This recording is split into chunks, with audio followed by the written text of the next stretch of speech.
हा बोल, काय घ्यायचं मोना? Cold coffee. काय ग, मला पोरं सांगत होती की तू रोज वेगवेगळ्या पोरांबरोबर वेगवेगळ्या कॅफेत दिसते. मग महागाई किती वाढली आहे. महागाईचा आणि पोरं फिरवायचा काय संबंध? तू आठवड्यातनं एकदा कोल्ड कॉफी पाजतो, त्याचंही बिल द्यायला रडतोस.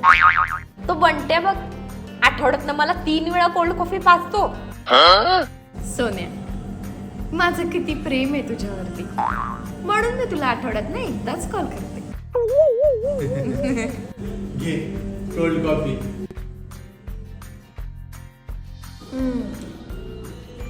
बंट्या, हा, सॉरी सोन्या. अशीच राह तू, बंट्याचीच बिलकुल द्या. अरे सोन्या, बंट्या.